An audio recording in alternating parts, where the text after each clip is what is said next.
Bienvenue à toutes et à tous pour ce nouvel épisode de Serial Lecture, la chaîne qui décortique la littérature et le monde du livre. Aujourd'hui, je vous propose un épisode exclusivement consacré à un genre littéraire que l'on pourrait qualifier au premier abord comme étant tout à fait confidentiel, mais qui pourrait bien, malgré tout, faire bientôt des remous dans le monde de l'édition.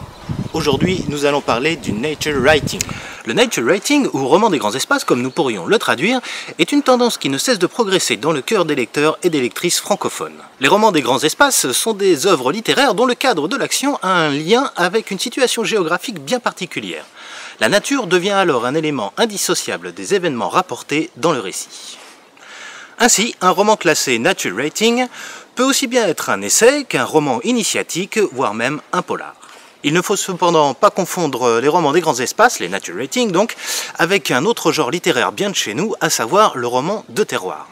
En effet, les romans de terroir à la française racontent la vie des habitants d'une région, rurale bien souvent, à une époque bien définie. Ces derniers sont le reflet d'un mode de vie de tradition locale ou régionale qui prennent leur sens avec l'histoire commune de la France. Dans le cas des nature writing, il en va différemment. La nature est presque un personnage à part entière du récit, et c'est ce que nous allons voir dans la sélection que j'ai choisi de vous présenter aujourd'hui.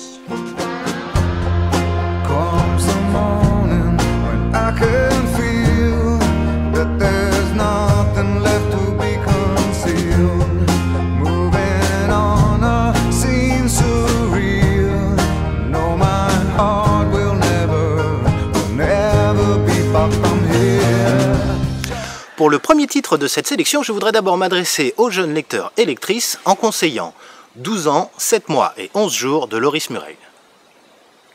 Il s'agit d'un livre tout récemment paru aux éditions Pocket Jeunesse.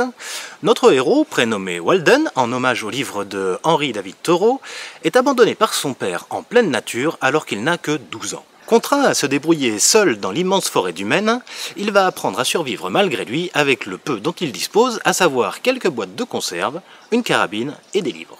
En parallèle, nous en apprenons un peu plus sur les réelles motivations qui poussent un père à préparer son fils au dur monde des adultes.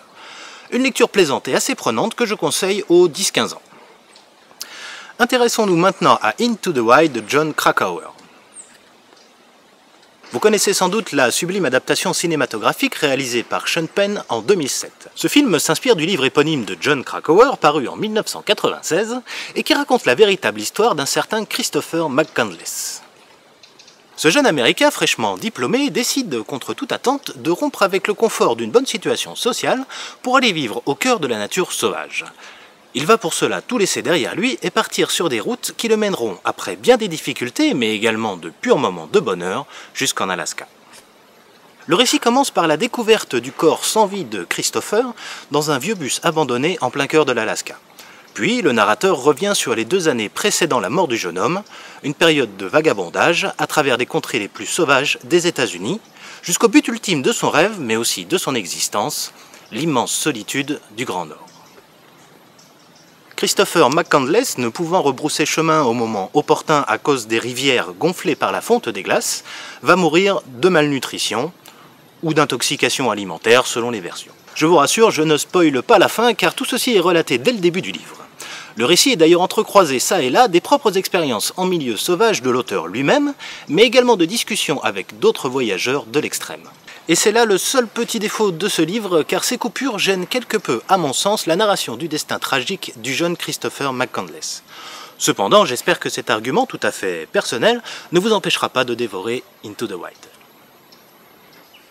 Intéressons-nous maintenant à une autre biographie, un peu particulière certes, mais tout aussi fascinante. L'Arbre d'or de John Vaillant. Sous-titré « Vie et mort d'un géant canadien », ce livre paru en 2014 aux éditions Noir sur Blanc raconte la triste et véritable histoire d'un arbre. Mais pas n'importe lequel, puisqu'il s'agit d'un épicéa âgé de 300 ans, haut de plus de 50 mètres, et qui eut la particularité d'avoir des aiguilles dorées. Véritable rayon de soleil perdu dans le vert intense des forêts de la Colombie-Britannique, cet arbre devait sa couleur d'un jaune précieux à une anomalie génétique. Qu'un épicéa génétiquement différent de ses congénères ait pu grandir à ce point au lieu de mourir faute d'être parfaitement adapté à son environnement est un cas unique relevant du miracle pour certains. D'ailleurs, l'arbre d'or était vénéré par les tribus locales, les Indiens Haïdas des îles de la Reine Charlotte, jusqu'à ce qu'un crime étrange et sans précédent soit commis.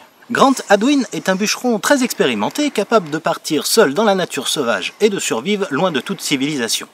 Depuis des années, il met ses aptitudes et ses connaissances toutes particulières au service des grandes compagnies forestières. L'appétit de ces dernières pour s'accaparer la richesse des forêts de l'Amérique du Nord, c'est-à-dire le bois, va cependant lui ouvrir les yeux sur le désastre écologique et éthique que représente l'abattage à blanc de territoires entiers de forêts ancestrales. Dans un geste fou et quelque peu paradoxal, Grant Hadwin décide alors d'abattre seul l'arbre d'or en signe de protestation. Face à la chute de ce symbole, tant sur un plan touristique que spirituel, la consternation est unanime et les Indiens Haïdas n'auront de cesse que de traquer le coupable. Mais Hadwin disparaît dans cette nature qu'il connaît si bien et ne donnera jamais plus signe de vie. Outre cette histoire véridique, le livre de John Vaillant nous en apprend beaucoup sur la fragilité de la nature face aux appétits de nos civilisations occidentales. Et le geste insensé de Grant Hadwin pour essayer d'alerter l'opinion publique prend tout son sens au fil des pages.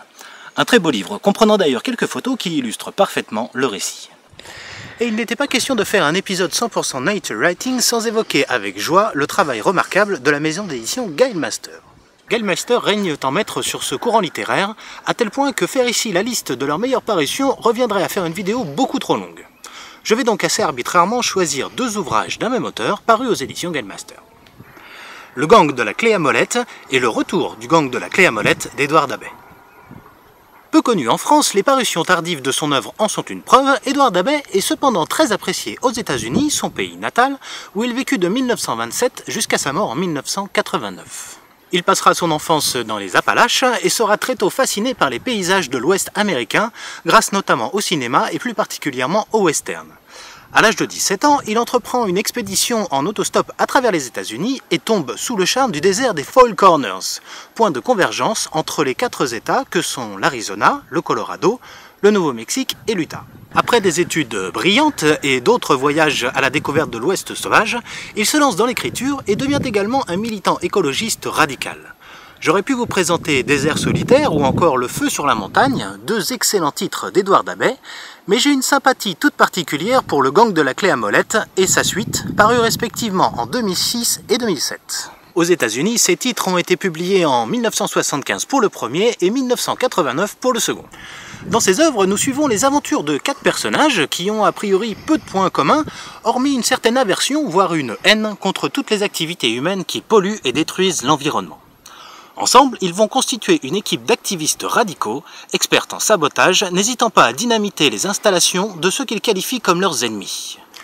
Dans le retour du gang de la clé à molette, par exemple, ils vont non sans mal s'en prendre à une excavatrice géante fortement inspirée des modèles allemands. Leurs actions finiront par faire écho auprès d'un plus large public et participer à la création d'un mouvement planétaire nommé Earth First.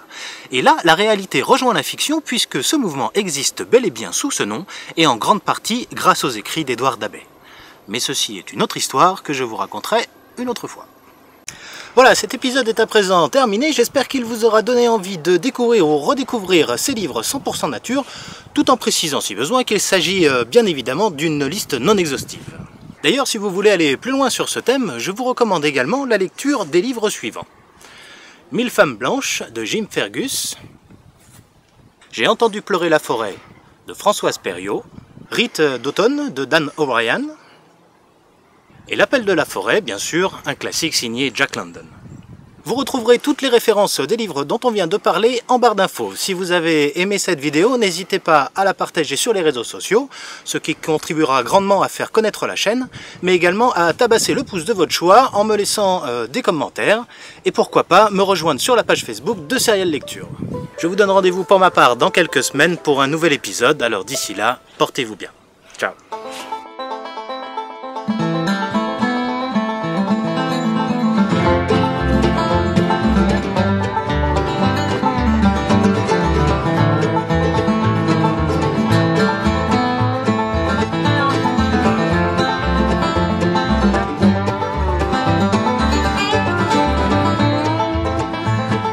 This courtship has just begun. Said, young man, have you hold some more? But I tried and I tried and I tried in vain. But I don't believe I breathed one day.